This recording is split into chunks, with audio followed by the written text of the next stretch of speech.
Orang miskin? Ini orang kaya. Ayah bunda, sebenarnya lebih besar kesempatan orang kaya untuk masuk surga. Kami akan buktikan dengan dalil. Tapi orang kaya yang bagaimana nanti di penghujung kami sampaikan. Yang pertama, ada sahabat Nabi dijamin masuk surga 10 orang, itu 7 orang orang kaya. Abdurrahman bin Auf, Suhaib Ar-Rumi, Utsman bin Affan dan lain sebagainya itu orang kaya. Kemudian dalil yang kedua, kenapa kami mengatakan sebenarnya orang kaya itu lebih besar kesempatannya masuk surga? Setiap amalan orang miskin bisa dikerjakan oleh orang kaya, tapi setiap ibadah orang kaya ada yang tidak bisa dilakukan oleh orang miskin. Malah orang kaya melihat orang miskin itu ladang ibadah. Dalilnya apa? Dulu ada sekelompok orang miskin mendatangi Rasulullah Sallallahu Alaihi Wasallam. Apa kata orang miskin ini? Ya Rasul, mereka orang kaya solat, kami juga solat ya Rasul. Mereka puasa, kami juga puasa ya Rasul. Tapi mereka bisa beramal dengan hartanya, kami ini tidak bisa ya Rasul. Iri dia. Dulu tuh ada demon bu, tapi demon amal namanya, bukan demon menjatuhkan. Pastabikul khairat kalau lebih tepat kita pakai, berlomba-lomba dalam kebaikan. Kemudian apa kata Rasul terhadap sekelompok orang miskin itu?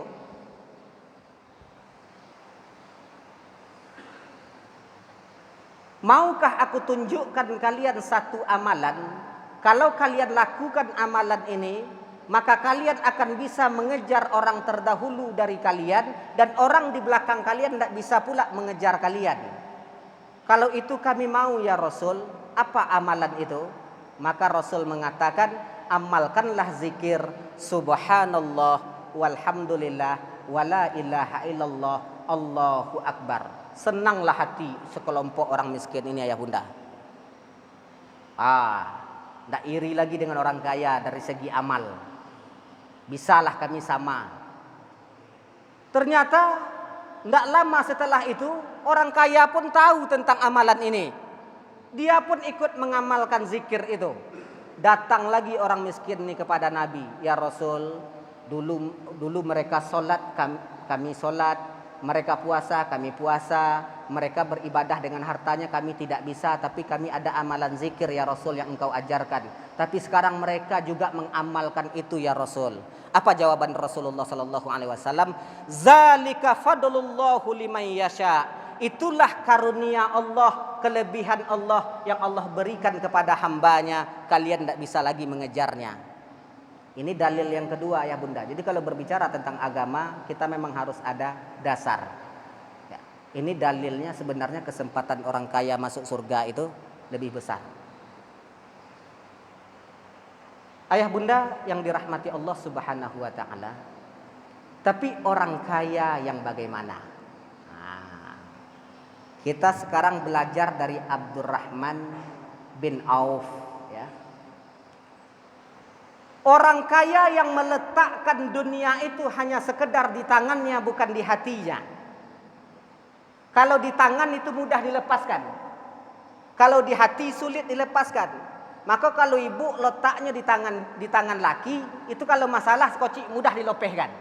Tapi kalau letaknya bining, letaknya di hati, itu payah lopehnya tuh. Terserah ibu hendak diletak di tangan laki atau di hati laki. Ternyata sahabat yang dijamin masuk surga orang kaya itu, dia meletakkan dunia itu hanya sekedar di tangan, bukan di hati. Maka ada doa yang diajarkan kepada kita, Allahumma ja'al dunya fi aidina wala taj'al fi qulubina. Ya Allah, letaklah dunia itu hanya sekedar di tangan kami, jangan letakkan di hati kami. Kalau di tangan mudah dilepaskan. Harus dilepaskan untuk membangun masjid, lepaskan. Harus dilepaskan untuk membangun sekolah, lepaskan. Harus dilepaskan untuk membangun jembatan kebutuhan orang banyak, lepaskan. Harus dilepaskan untuk membantu fakir miskin, lepaskan. Karena letaknya di tangan mudah dilepaskan. Kita belajar dari Abdurrahman bin Auf. Masih ada waktu, Pak? Banyak. Ya. Kalau nak golak-golak bisa dong. Iya. Cai ustaz lain.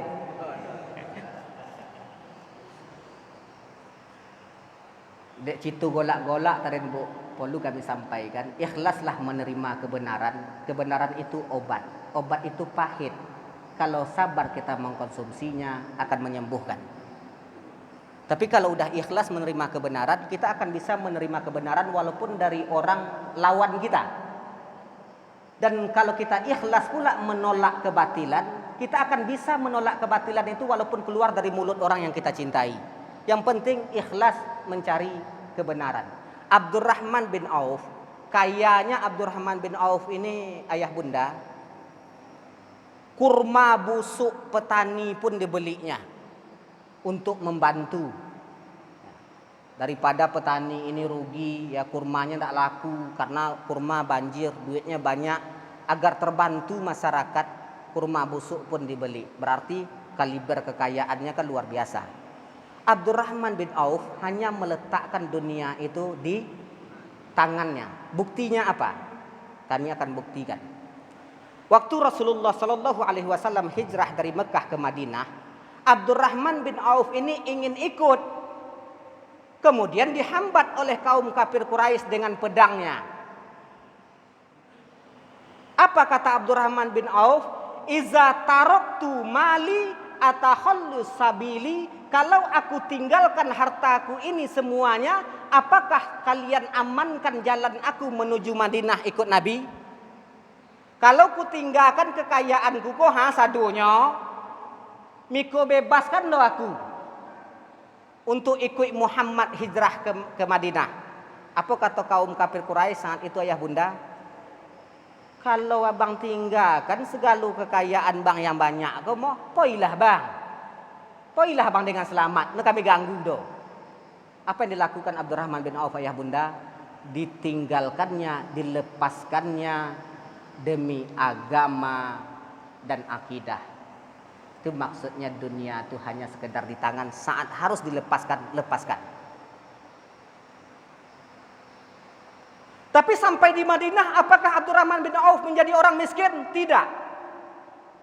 Abdurrahman bin Auf meninggal dunia ayah bunda, 8.000 dinar hitungan emas kekayaannya, ratusan miliar untuk satu istri. Inilah bukti kata Rasulullah Sallallahu Alaihi Wasallam, man taraka syai'an lillah awadahullahu khairum min. Siapa yang meninggalkan sesuatu karena Allah, Allah pasti ganti dengan sesuatu hal yang jauh lebih baik. Ini terbukti sama Abdurrahman bin Auf. Jadi kalau ada pekerjaan tidak halal, tinggalkan saja, Allah ganti nanti. Tapi yakin kita. Tapi setan akan tetap berkata, ambillah itu kesempatan emas. Kesempatan emas tidak akan datang kedua kali. Itu perbuatan ataupun perkataan setan yang selalu merayu. Abdurrahman bin Auf lepaskan semua kekayaannya. Berarti kekayaannya hanya sekedar di tangan, bukan di hati. Contoh yang kedua, Suhaib Ar-Rumi. Suhaib Ar-Rumi ini ayah bunda bukan orang Arab, dia orang Persia. Datang ke Mekah dalam kondisi miskin. Kemudian diutuslah Nabi masuk Islam. Tapi Suhaib Ar-Rumi ini punya keahlian yang luar biasa, membuat pedang, membuat tombak, membuat baju dari besi. Dan buatannya itu, produknya itu berkualitas. Dan semua orang merasa rugi kalau datang ke Mekah tidak membeli pedang ataupun tombak buatan Suhaib Ar-Rumi ini. Karena itu keahliannya, Suhaib Ar-Rumi tadinya miskin menjadi kaya lah dia di Mekah. Sama juga peristiwa Abdurrahman bin Auf. Ketika Nabi hijrah ke Madinah, Suhaib Ar-Rumi ini ingin ikut ayah bunda. Dihadang lagi oleh kaum kafir Quraisy. Apa kata kaum kafir Quraisy saat itu ayah bunda? Ataita madinatana anta miskinan. Dulu kamu datang ke kota kami ini, kamu dalam kondisi miskin. Wa kasru maluk. Sekarang hartamu sudah banyak. Sekarang kamu sudah menjadi orang kaya. Mungkinkah kamu tinggalkan hartamu karena ingin mengikut Muhammad? Tapi apa jawaban Suhaib Ar-Rumi ayah bunda? Iza taraktu mali atakhalli sabili. Kalau aku tinggalkan semua hartaku ini, apakah kalian mudahkan jalanku menuju Madinah? Kalau kamu tinggalkan semua harta kekayaanmu, pergilah ke Madinah dengan selamat. Apa yang dilakukan Suhaib Ar-Rumi? Dia lepaskan hartanya itu karena saat dilepaskan untuk agama dan akidah. Orang kaya seperti ini ayah bunda, kesempatan yang sangat luar biasa. Karena motivasinya kaya itu memang untuk beramal dan beribadah, dan tidak bisa dikejar oleh orang miskin amalan harta ini. Bahkan orang kaya kalau menengok awak miskin, aku ladang amal.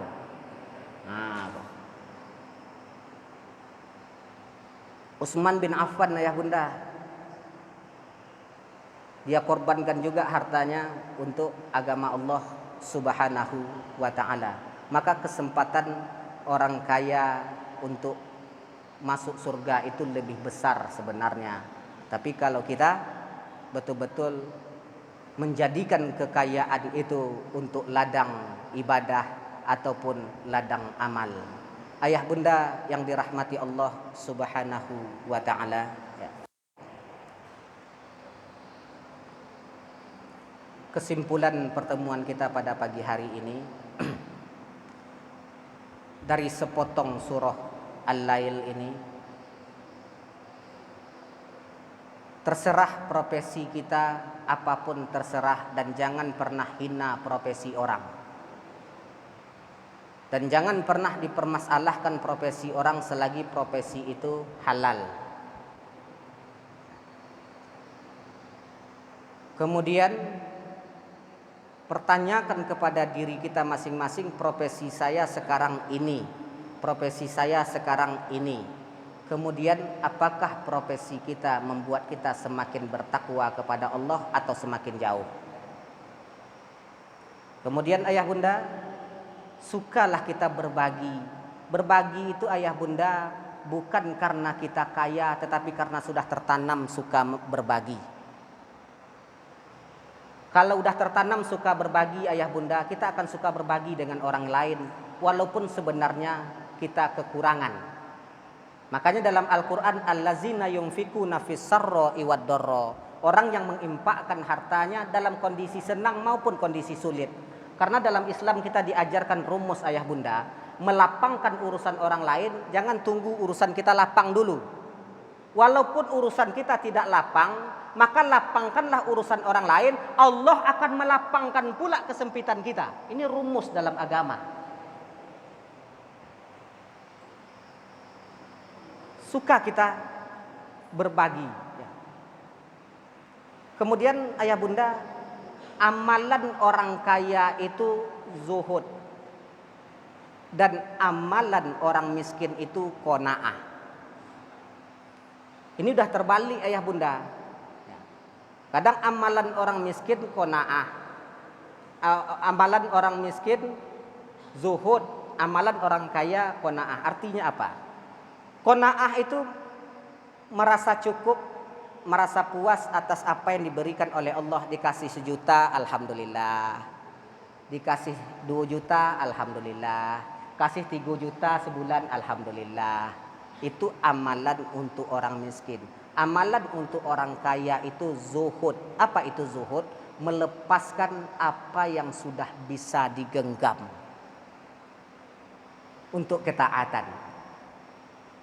Jadi kalau amalan orang kaya ini sama seperti amalan orang miskin, merasa cukup, dikasih 50 juta, alhamdulillah. Dikasih 1 juta, alhamdulillah. Dikasih 1 miliar, alhamdulillah, cukup ya Allah. Dikasih 5 miliar, cukup ya Allah. Masuk cukup. Udah 5 miliar tentu masuk cukup, kan gitu. Tapi amalan orang kaya itu ayah bunda zuhud, dia bisa melepaskan apa yang sudah dia genggam untuk ketaatan kepada Allah, yaitu dalam masalah berbagi ini. Maka gunakanlah apa yang kita miliki untuk selalu taat kepada Allah Subhanahu wa ta'ala. Kemudian kesimpulan yang terakhir ayah bunda yang dirahmati Allah Subhanahu wa ta'ala dalam surah Al-Lail tadi, Hindarkan sifat bakhil, sifat kikir, dan merasa paling hebat. Karena kita hidup bersosial tidak bisa kecuali dengan bantuan orang lain. Kami bisa berdakwah karena ada jamaah. Guru bisa menjadi guru karena ada murid. Kalau tidak ada murid, ajarlah kursi meja itu. Maka jangan merasa paling hebat. Dan rambut kita rapi karena ada tukang cukur.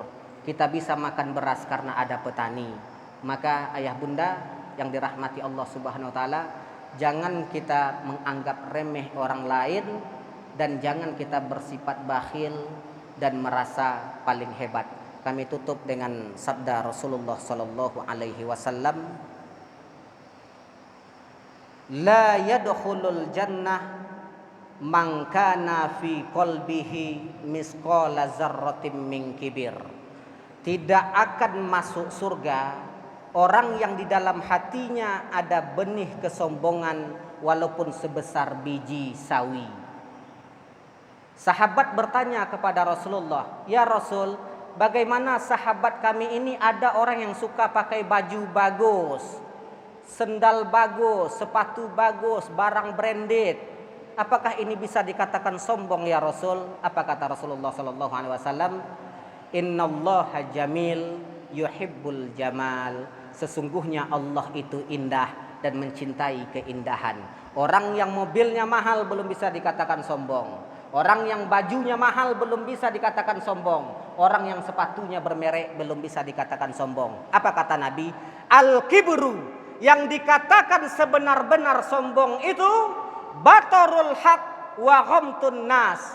Orang yang menolak kebenaran, disampaikan kebenaran dia tolak dan tidak dia terima. Ini kesombongan yang luar biasa.